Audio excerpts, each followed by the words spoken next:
Hi. So, as the title says, how to mix third-party assets without making your game look cheap or terrible. So first of all, this talk is mostly for either indies or non-artists, but some of the artists have told me that they've taken away something from it, so hopefully you do as well. So first of all, like a little bit about me, who am I and why should you care what I have to say? So I'm Jakub Kasztalski, that's me in the photo. I'm half Polish, I'm half anywhere, I travel a lot. I actually just got back from the East Coast.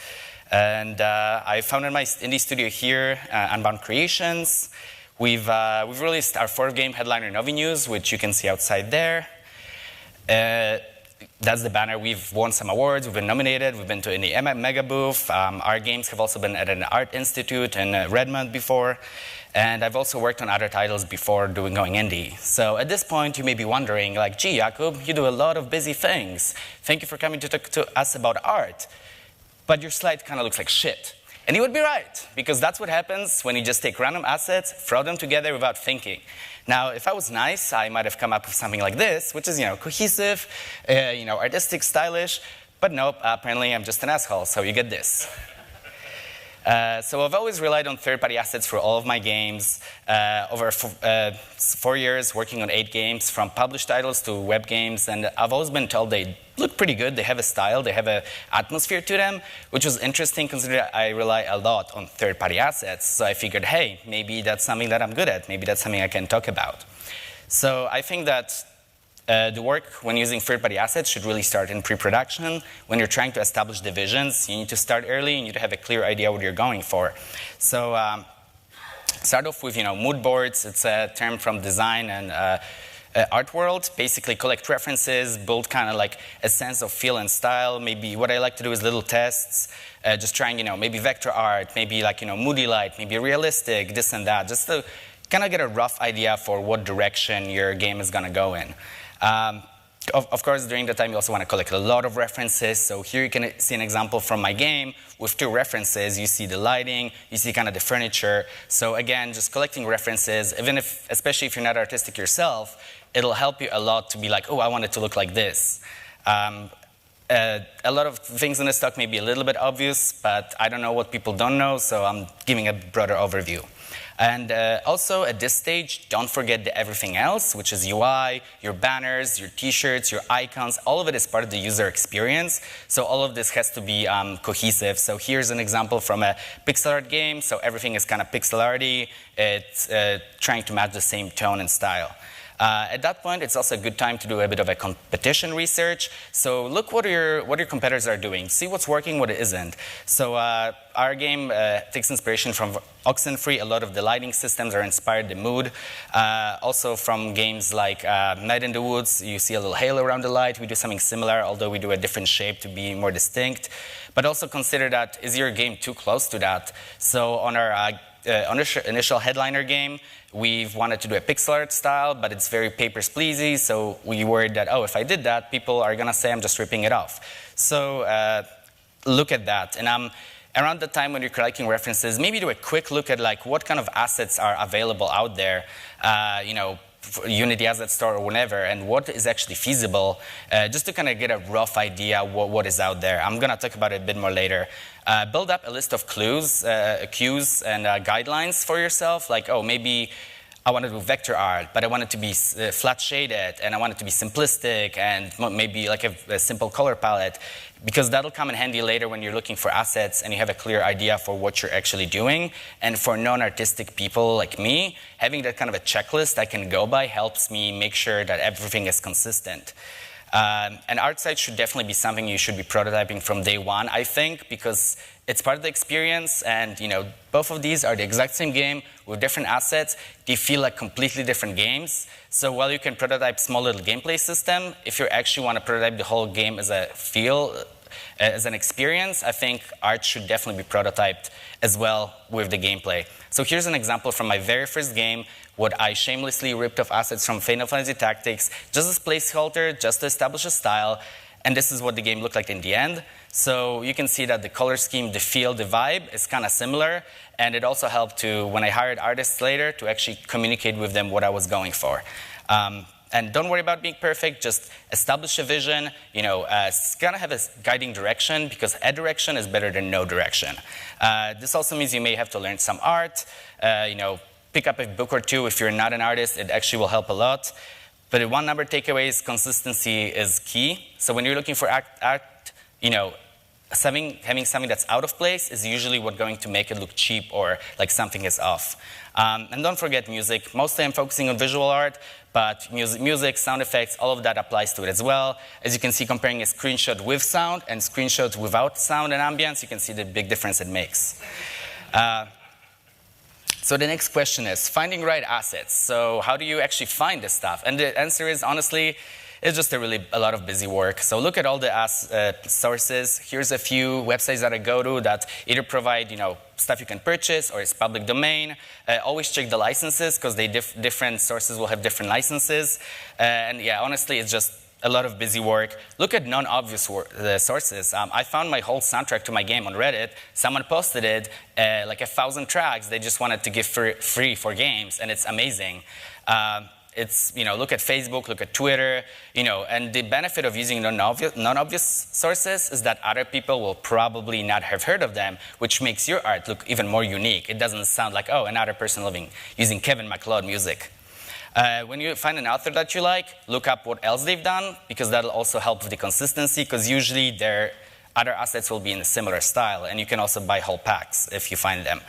And use your guidelines and your references as kind of like a filter. Like if it doesn't fit what you've established, no matter how amazing it looks, you can't include it because it'll look off, it'll look out of place. And at this point, you may also realize that, hey, what I want to do is not feasible with third-party assets, and I don't have the budget to hire an artist. So you may need to tweak your vision. For one of my prototypes, I wanted something that's kind of pixel art, like Theme Hospital. I couldn't find it, so I ended up going for like simplistic cartoon graphics that are 3D. So let's say you found the stuff. How do you make the generic art feel unique? You put it all together, but it still feels like an asset flip. So for 2D, there's a lot of tricks you can use. Messing around with hue, saturation, lighting, that's the basic thing you can do in Photoshop or online programs like Photopea. So here are the 3 assets I use, and even tweaking the hue, saturation, and lighting, I changed it to more like desolate, yellowish hue, dark one, made it look like a night. So there's a lot you can do with 2D assets. You can apply basic Photoshop filters. They look kind of cheap, but it can help you experiment with different styles and kind of just get a feel. You can upscale pixel art. There's a great image resizer program that would do it very nice and clean, which has that added benefit that it allows you to a degree to mix pixel art resolutions, which normally you cannot do. But if you kind of upscale it into more this cartoony feel, it gives you greater flexibility. You can also paint over it. What I did in my first headliner game, I took the scene and I literally just painted over it. So in the game, I just overlay the painted layer that I'll talk to you in a second. You can downgrade art. So if you have like detailed art, you can just do color overlay, flatten it out, and you have basically like very basic, almost pixel artish style. That's what I use for my loading screen. So let's look at a case study of my first headliner game, which is a precursor to the one I'm showing here. That's much more simplistic in 2D. So again, I took a bunch of 3 assets that are all pixel art. I upscaled them, which made them a little bit more smoother and blend a bit better together. Then I did the post-effects layer. Like I said, I painted lighting over it and did a little bit of a bloom, just messed around with it to give it a bit more of a mood and ambience. And then I also added like VFX for rain. I added like umbrellas. I also did a little shader on the post-effects layer to make it shimmer, which make it seem like all the lights in the windows are kind of like shimmering very slightly, so it makes it feel more alive and has more of an atmosphere. So moving on, what about 3D? 3D is also pretty versatile. You can mess around with the perspective, can do a lot. Just even changing camera. The 2 screenshots are the same asset pack. The bottom 2 screenshots are also the same asset pack. Just using the different camera angles gives it a completely different feel. Similar vein, lighting and shaders can accomplish a lot. So all of this is the same asset pack with the same scene, different light, different shaders, and all of them feel a little bit different. You can also recolor, retexture, or even edit models. So we used generic models. We have portraits of our characters on the right. So we just edited the texture maps to make the models fit our are portraits. It wasn't exact, they're still a little bit off, and we couldn't edit the models fully, but it was close enough to make them feel distinct and make them feel like they were actually custom made for those characters. Particles are super versatile. I've taken a generic leaves blowing particle. I replaced all the sprites with papers, like with cans, and it made it look like trash rolling through the city.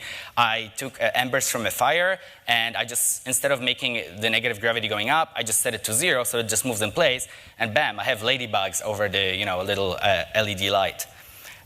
So again, case study from the headliner that I am showing here today.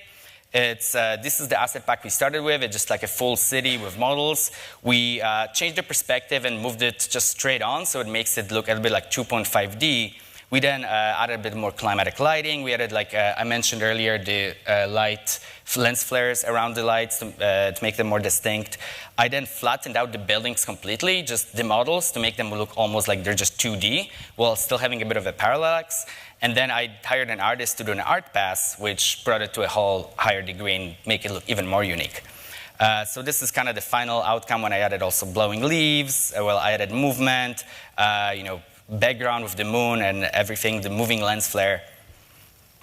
And it all started with this. So very different feel, and a lot of people don't even realize it's a third-party asset.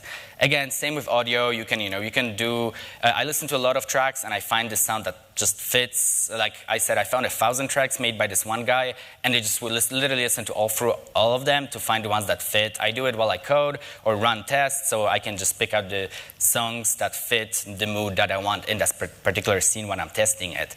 And tools like Audacity, which is free, can be used to do some cheap processing. You can make things look like it's coming from a phone or a megaphone or this and that, and remove noise, add reverb, things like that. And also, maybe you found like 99% of your assets, but there's still a few things that you didn't. Maybe you think at this point, hey, I'm kind of getting an idea for art. Maybe I can fill that with my own. So that's what I did as well. So the number thing is pick an art style you can work with. So I picked vector art for like the office scene in the first headliner game, because I was like, I can't do pixel, I can't do painted, but I can put some shapes together. So that worked out pretty well. Learn from your references. So I actually lifted a lot of ideas from the Amazing Lift commercial, which is also like vector art. So if you compare the scenes, you'll see some similarities. And what was interesting is that by doing so, I was also kind of understanding like, oh, so this is why they use that kind of a shading or that kind of scheme. You kind of start to learn those kind of artistic ideas behind composition of those scenes. You can also cheat. I built the scenes in Blender with boxes, and I used that as a baseline and just painted over to make sure I got the perspective right. And it's much easier to move boxes around in like 3D shape to like change your whole scene around. You can modify existing assets. So this is actually the asset pack. We started with just that one sprite sheet. We then recolored it to make different colored NPCs. I then added them a little picketing thing, and I had protesters. Went a step further. I added like black shirts with a little bandana, and now I have protesters. Gave them a little Molotovs. So it all started with this, but just gradually iterating over it, I expanded into a whole cast of characters for my previous game. And you can look at art generating tools. Here's a few examples you'll find online. For making text. Photopea is basically browser-based Photoshop, color palette generators and things like that. How do you know it's actually working? Test and iterate everything constantly. Just again, why I think art should be prototyped from the beginning. Just put it in the game, see if it feels right, or make Photoshop, mock-ups. Put it on Facebook, put it on Twitter. Ask your friends, ask your family, ask your grandma. Get as much feedback as you can. Test everything, your main menu, your logo. I even tested the shirt design, whether the text should be on top, on the bottom, what color contrasts best. Especially if you already have a community on Discord or Twitter, they're amazing resource for testing and getting feedback. And also, I think you should bring an artist on board, even if you are using third-party assets, for that last 10%. They help you unify this style. They help you pick up the things that maybe you've forgotten. They can suggest things that you haven't considered. In our case, it was like the steam, the birds, the moon phases. And this is what we started with when I put everything together. And this is what it looked like after an art pass. And it's an amazing cost for the buck, because you already done 90% of the work. You're just bringing an artist on board to just push it to that last 10%. So we're saving a lot of money for a lot of benefit. And remember, again, consistency is key. If there's one takeaway, make sure whatever you're putting together, it fits. Because what I've learned is not like it's not about how good or bad the art necessarily, it's how cohesive it is. And like I said, the one thing that doesn't fit will really catch attention. It'll make it look more like asset flippy, and you end up with something like this. So resources, here's a quick screenshot of a lot of places I go to for different things, if you guys want to take a photo for future reference.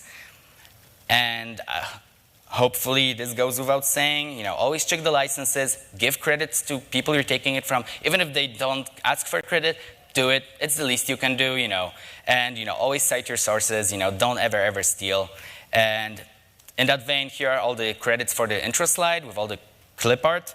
And shameless plug, I'm the creative director behind Headliner, the fake news game out there. If you want to ask me questions about this or my game, I'll be right there after the talk.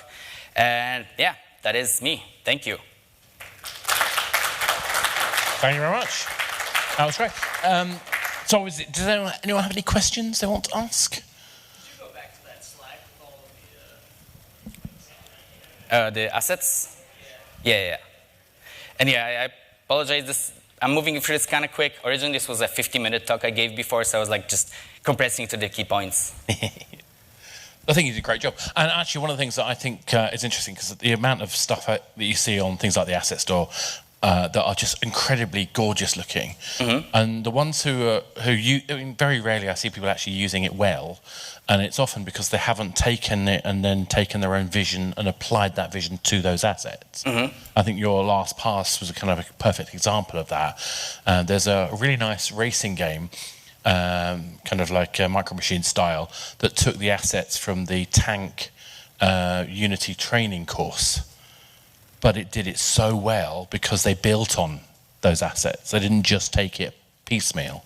And I think that's really, for me, the core difference is the classic joke about, good artists copy and great artists steal. The point about stealing is you take ownership. And I think that's quite an important piece.